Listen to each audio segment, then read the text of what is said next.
Assalamualaikum warahmatullahi wabarakatuh. Perkenalkan, kami dari kelompok 8 dengan anggota Lina Saputri, Talita Aisyah, Yuni Arafta, Indra Syalifah, dan Ocha Rika Putri. Di sini kami akan membahas mengenai penyakit autoimunitas. Salah satu contoh penyakit autoimunitas yaitu kami akan membahas mengenai rheumatoid arthritis. Apa itu penyakit autoimunitas? Penyakit autoimun merupakan respon imun yang mengakibatkan kerusakan pada jaringan tubuh sendiri, serta mengganggu fungsi fisiologis tubuh. Penyakit autoimun dipengaruhi beberapa faktor, di antaranya adalah faktor genetik, infeksi, lingkungan, hormonal, daerah atau suku, diet, dan toksik atau obat. Patologi autoimunitas. Patologi penyakit autoimunitas terjadi ketika sistem imun berfungsi secara abnormal menyerang jaringan tubuh sendiri sebagai respon terhadap self-antigen. Proses ini dipicu oleh beberapa faktor termasuk genetik, infeksi, dan lingkungan yang menyebabkan kegagalan dalam mempertahankan toleransi terhadap self-antigen. Akibatnya terjadi aktivasi sel T autoreaktif yang merusak jaringan tubuh, di mana sel T regulators TREX yang seharusnya menekan respon imun ini mengalami definisi atau disfungsi. Innate immunity atau kekebalan bawaan adalah respons awal tubuh terhadap patogen dan berfungsi sebagai penggerak serta pembentuk respons imun adaptif. Mekanisme autoimunitas melalui sistem imun bawaan yaitu yang pertama, peran sel imun bawaan. Sel-sel seperti dendritic cells dan makrofag merupakan garda depan dari sistem imun bawaan. Mereka memiliki reseptor pengenal pola PRRS seperti TLRS toll-like receptors yang biasa mendekati PAMs, Pentagon Associated Molecular Patterns, dan DAMPS, Damage Associated Molecular Patterns. 2. DAMPS sebagai pemicu dari dalam tubuh sendiri. Saat sel tubuh rusak atau mati secara tidak normal, mereka melepaskan DAMPS. Walaupun DAMPS berasal dari tubuh sendiri, PRRS tidak membedakannya dari ancaman luar. Akibatnya, sel-sel imun bawaan menjadi aktif. Yang ketiga, aktivasi DC dan produksi sitokinin. Setelah PRRS mengenali DMPS, DC atau dendritic cells akan memproses dan mempresentasikan antigen ke sel T. Mereka juga melepas sitokin proinflamasi seperti IL-6, IL-12, TNF-alpha, dan EFN tipe 1. Yang keempat, lingkungan inflamasi yang mendukung autoimunitas. Sitokin proinflamasi menciptakan lingkungan yang mendukung aktivasi sel T autoreaktif. Biasanya, sistem imun akan mengeliminasi atau menonaktifkan sel T seperti ini. Tapi karena sinyal baja terus menerus dari DMPS dan inflamasi kronis, toleransi imun terganggu. Yang kelima, peran inflamasi kronis dan aktivasi terus-menerus. Jika PRRS terus-menerus menerima sinyal dari DMPS atau bahkan mikrobiota yang menyimpang, maka inflamasi berlangsung terus. Ini menyebabkan aktivasi berulang dari dendritic cell dan makrofag, memperkuat respon autoimun.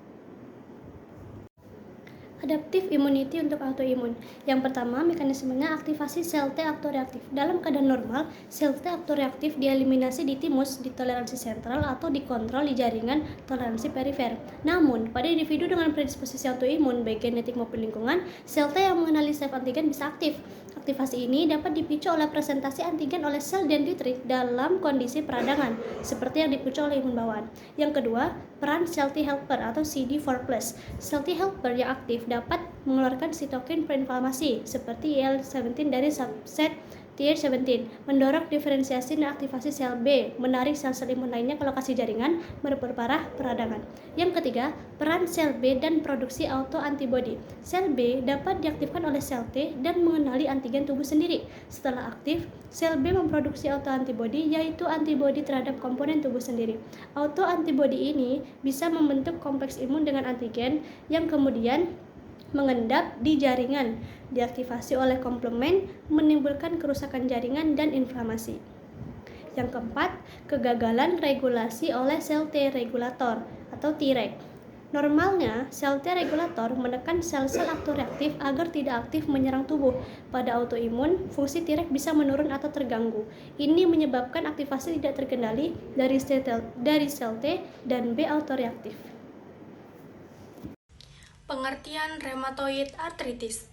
Rheumatoid arthritis atau yang kita singkat dengan RA merupakan penyebab terserang inflamasi sendi kronik. RA adalah penyakit inflamasi autoimun sistemik, progresif, dan kronik yang mempengaruhi banyak jaringan dan organ.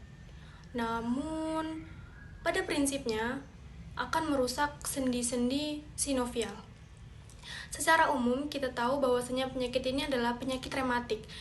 Penyakit rematik disebabkan karena adanya peradangan pada sendi-sendi kita, dimulai dari yang paling kecil seperti baku-baku jari, pergelangan. Ketika sudah mulai tahap lanjut, maka dia akan menyerang sendi-sendi kita yang sudah membesar. Patologi rheumatoid arthritis atau RA ditandai oleh proses inflamasi kronik yang mempengaruhi sendi-sendi sinovial, yang merupakan kondisi autoimun. Inflamasi ini menyebabkan hiperplasia sel-sel sinovial, produksi berlebihan cairan sinovial, dan pembentukan panus, yang sering berujung pada kerusakan tulang rawan dan ankilosis sendi. Gejala umum mencakup poliritis, simetris, morning stiffness, serta peningkatan laju endap darah ataupun LIG, dan faktor reumatoid dalam serum.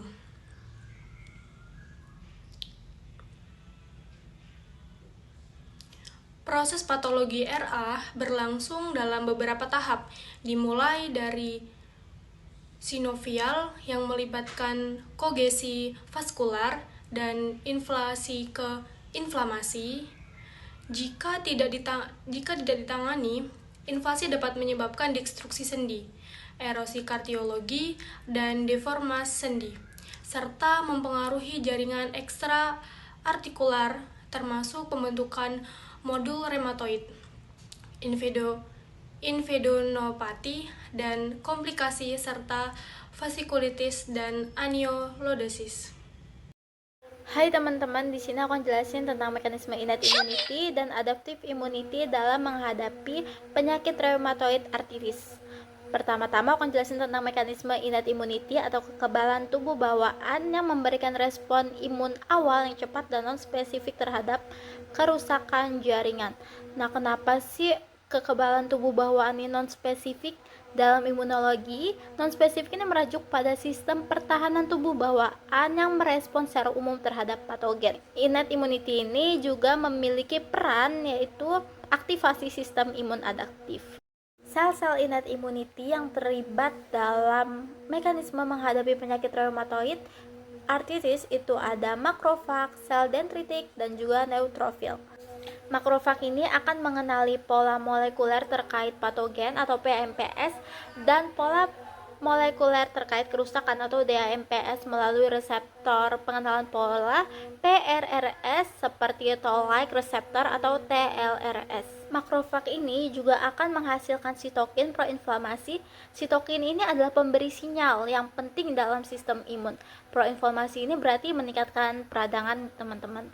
Nah, jenis sitokin proinflamasi yang dihasilkan itu ada TNF alpha, IL beta, dan juga IL-6. Sitokin proinflamasi ini yang mengaktifkan sel imun lainnya dan meningkatkan peradangan. Lah, kenapa sih kok ini kan buat menghadapi penyakit ya kok malah meningkatkan inflamasi atau peradangan ini? Nah, hal ini dikarenakan peradangan dapat mengendalikan patogen dan menghilangkan autoantigen dan juga bisa membatasi kerusakan jaringan. Sel dendritik ini akan menangkap antigen di lokasi inflamasi dan bermigrasi ke kelenjar getah bening untuk membungkus antigen ke sel T. Sel dendritik ini juga menghasilkan sitokin yang mempengaruhi polarisasi sel T. Polarisasi adalah proses di mana sel T menjadi spesialis dalam melakukan fungsi tertentu dalam respon imun. Misalnya ada IL-12 yang menginduksi diferensiasi sel TH1. Menginduksi diferensiasi berarti proses di mana suatu sinyal memicu perubahan pada sel yang menyebabkan sel tersebut menjadi lebih spesialis. Alasan sitokin mempengaruhi polarisasi sel itu karena mereka ini dapat berperan sebagai penghubung antara sistem imun bawaan dan juga sistem imun adaptif. Neutrofil. Neutrofil ini akan berinfiltrasi ke dalam sendi yang meradang.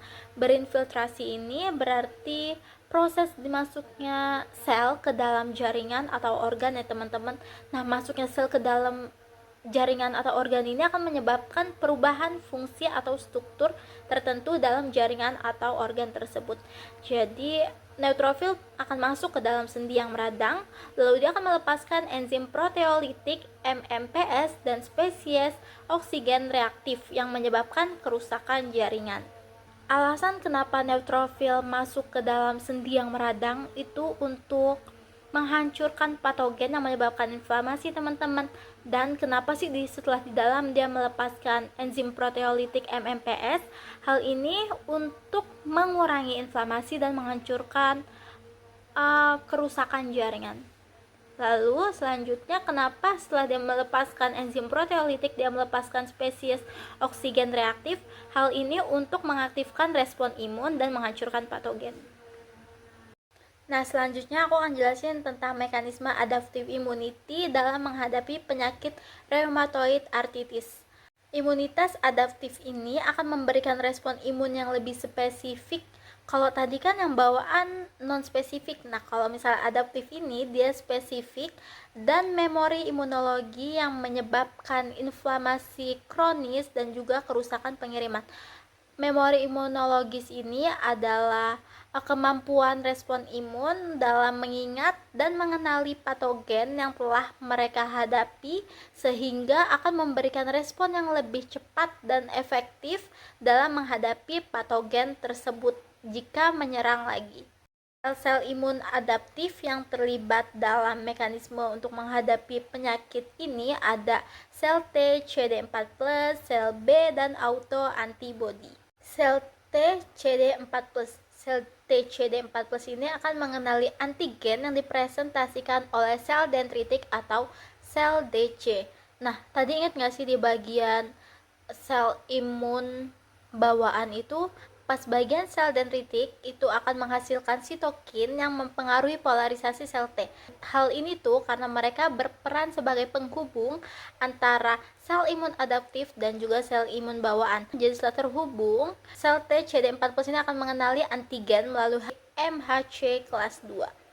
Sel T CD4+ ini akan mengaktifkan sel B dan makrofag dan juga menghasilkan sitokin yang mendorong inflamasi. Jenis sitokin yang dihasilkan itu ada IL-17 dan juga IFN gamma. Sel T ini juga akan merangsang produksi antibodi. Sel B, setelah sel B diaktifkan oleh sel T CD4+ dan antigen, sel B ini akan berdiferensiasi menjadi sel plasma yang menghasilkan autoantibody. Autoantibody yang dihasilkan itu ada RF dan juga anti-CCP. Sel B ini juga berperan sebagai sel penyaji antigen atau APC dan juga menghasilkan sitokin yang mempengaruhi respon imun. Terakhir ada autoantibody. Antibody yang mengenali fragmen VC dari imunoglobulin G akan membentuk kompleks imun yang mengaktifkan komplemen dan sel imun lainnya. Selanjutnya, antibody yang mengenali peptida sitrulinasi sangat spesifik untuk AR dan terkait dengan kerusakan pengiriman yang lebih